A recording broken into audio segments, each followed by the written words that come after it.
Bismillahirrahmanirrahim. Assalamualaikum warahmatullahi wabarakatuh. Kita lanjut ya. Akan Ibu sampaikan materi mengenai dispensing dan konseling NSID.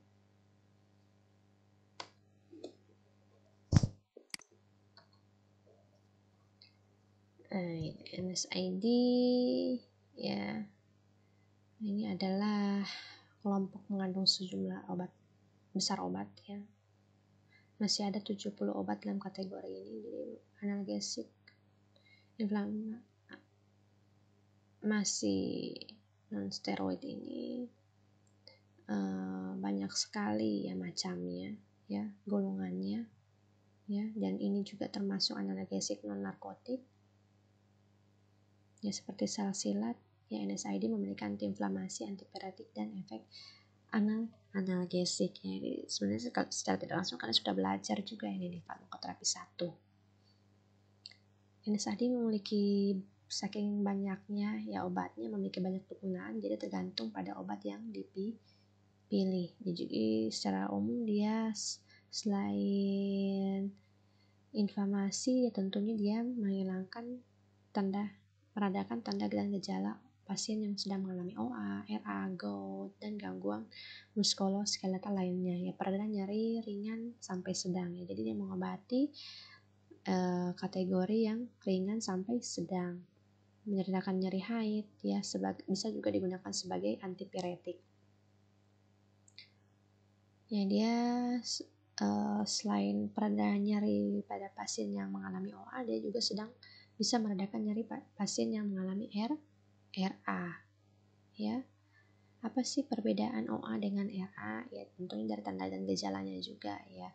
Kalau OA dia nyeri sendinya biasanya dominan ya pada hip dan panggul ya, pada panggul dan lutut ya, dan biasanya di satu sisi saja ya, nih pada panggul dan lutut, dan itu sangat sering terjadi nyeri di daerah situ, di ujung-ujung jari kanan, dan biasanya pada satu sisi sendi. Kalau RA paling sering ini pada kaki ya, dan biasanya itu terjadi simetris bersamaan ya. Biasanya kalau jika terjadi pada kaki kiri, dia juga bisa terjadi pada kaki kanan, itu gejalanya nyerinya. Bisa juga diberikan untuk meredakan nyeri asam urat ya, osteoporosis. Nah, ini tabel ya, beberapa banyak ya obat AINS dan penggunaannya ya. Jadi tidak semua juga ya AINS itu sama indikasi penggunaannya sebagai analgetik dan antiinflamasi ya. Celecoxib ya, ini ya sebenarnya lebih cocok ke pasien RA maupun OA ya, atau pasien yang mengalami ya nyeri ini pada saluran cerna, atau yang sedang mengalami jadi juga ini biasanya cocok ya ini celecoxib, ini nyeri yang dikontraindikasikan pada pasien gangguan lambung. Diclofenac ya, ini biasanya juga diberikan pada pasien RA, OA ya. Kalium diclofenac yang hampir sama juga dengan NA. Jadi ini masing-masing ini tergantung dari indikasinya. Kalau indomethacin ini lebih cocok pada yang pasien yang gout akut ya, nyeri bahu ya, pasien yang nyeri moderate sampai severe OA-nya ya, atau RA juga bisa ya. Ketoprofen yang nyeri haid ya, atau RA juga bisa ya. Jadi masing-masing ini berbeda penggunaannya.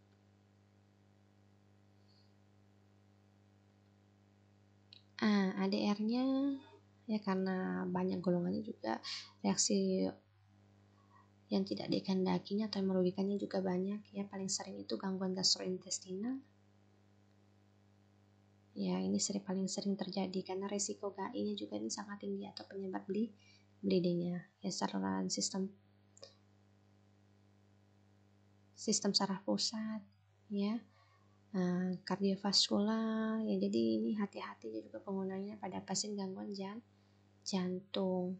Ya, bisa cenderung menurunkan atau meningkatkan tekanan darah atau gangguan irama jantung.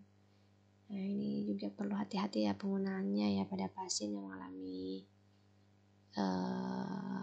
hematuria, ya, sistitis, ya, infeksi, ya, gangguan indera. Nah, ini efek-efek sampingnya ini juga ya, karena bisa dapat memperparah. Jadi hati-hati pasien yang sedang mengalami ini. Ini kontraindikasi, perhatian dan interaksi yang paling sering terjadi ya hipersensitivitas ya. Jadi pasien dengan risiko alergi ya, ini juga meningkatkan risiko reaksi alergi pada pasien yang sedang menggunakan NSAID.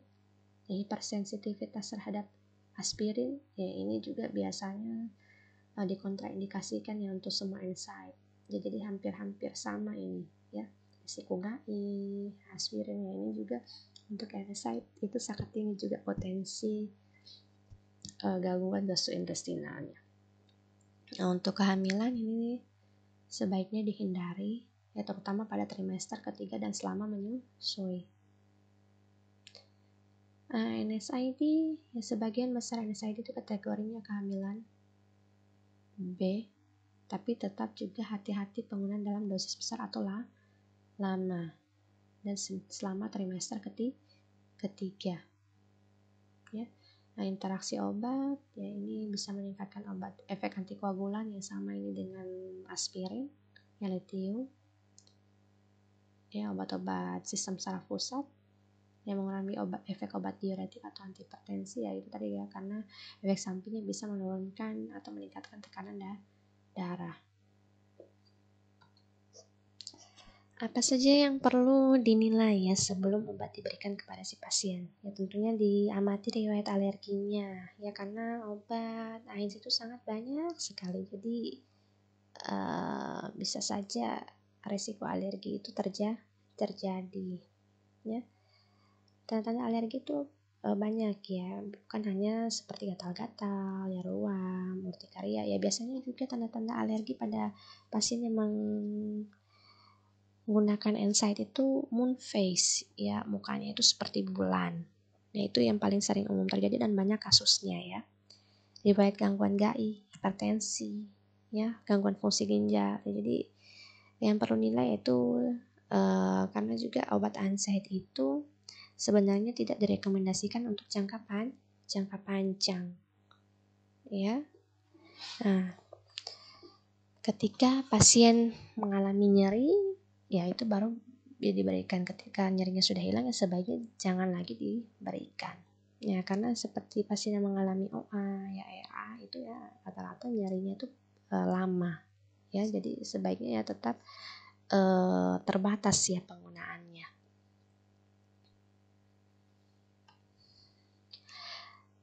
Bagaimana asesmen yang dinilai ya pada saat obat diberikan kepada pasien? Tentunya pasien tetap dimonitoring ya, dipantau ya, intensitas rasa sakitnya ya, terjadi sakit yang berulang ya, jadi dilihat lagi keparahannya ya, apakah cocok lagi NSAID yang ini atau perlu diganti ya, karena banyak ya golongan NSAID yang bisa jadi yang direkomendasikan.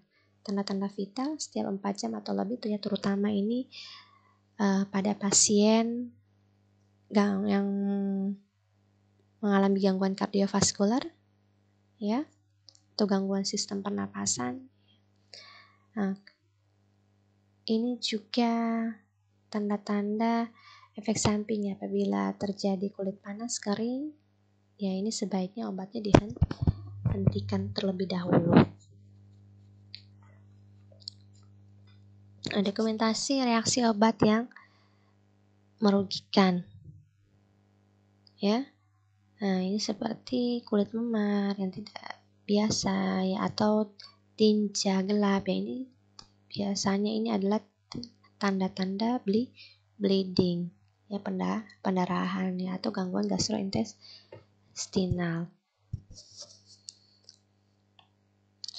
Monitoring dan mengatasi kejadian efek samping ya, jadi reaksi obat merugikan yang banyak, jadi perlu diamati tadi ya, perlu dimonitoring ya, dievaluasi tanda-tanda efek samping, keluhan reaksi gastrointestinal ya tadi ya, seperti tanda-tanda memar ya, itu kelihatan sepele ya, tapi bisa berpotensi sangat merugikan, bahkan berbahaya pada si pasien ya. Tinja berwarna gelap ya, kelangkuhan bisa juga menyebabkan gangguan penglihatan tadi ya, karena di area penglihatan itu banyak sekali pembuluh darah. Rencana farmasis ya, respon yang optimal terhadap terapi obat tentunya dilihat ya, apakah obatnya itu efektif atau tidak ya, bisa mengobati rasa sakitnya atau tidak, atau malah memperparah. Jadi sebaiknya dipertimbangkan pergantian obat yang benar-benar efektif. Dan ketika tentunya nyerinya sudah tidak dirasakan lagi ya, sebaiknya dihentikan. Ya, bagaimana caranya manajemen reaksi obat merugikan itu biasanya ya, sebaiknya obatnya itu dihentikan terdahulu dan dipertimbangkan penggunaan obat yang lain. KIE-nya konseling informasi dan edukasi ya, jadi untuk kasus-kasus yang penyakit radang sendi ya, seperti RA, OA maupun GOUT ini karena terapinya jangka panjang ya, perlu betul-betul monitoring dan evaluasi secara berkala sih pada pasien ya. Nah, untuk tanda-tanda vitalnya yaitu peningkatan atau penurunan tekanan darah itu bisa saja itu terjadi ya. Sudah pernah dibuktikan juga itu pada kakakmu ya, Sulis ya, ini anak bimbingan saya, dia meneliti penggunaan NSAID ya pada pasien osteoartritis ya, ternyata terjadi perubahan signifikan ya, pasien yang menggunakan AINS ya terhadap tekanan darahnya. Jadi penggunaan jangka panjang yang dan sering itu berpotensi meningkatkan tekanan darah ya, karena kalau dilihat ini memang obat-obat AINS ini meskipun dia obatnya keras ya, dia diberlakukan seperti OTC ya, dijual seperti kacang goreng ya di apotek. Jadi peran tenaga farmasis ini sangat penting. Reaksi obat merugikan ya, seperti ruam kulit ya, ini perlu diperhatikan ya pada si pasien. Bersama ya dengan tentunya penggunaan obat yang sebelumnya ya, obat persis diambil seperti yang ditentukan ya, compliance itu penting ya untuk mengurangi resiko-resiko obat yang merugikan ya. Jangan mengambil secara OTC ya, jadi ini termasuk obat golongan keras ya, sakit-sakit sedikit minum NSAID, sakit sedikit minum NSAID ya. Saya pernah terjadi suatu case ya, karena dia sedikit-sedikit minum NSAID ya, anti nyeri ya, ternyata juga resiko alerginya itu ketika dia betul-betul membutuhkan NSAID, ternyata dia cepat sekali mengalami alergi ya, mukanya jadi moon face, muka bulan. Ketika dia diobati, obatnya sudah tidak poten lagi.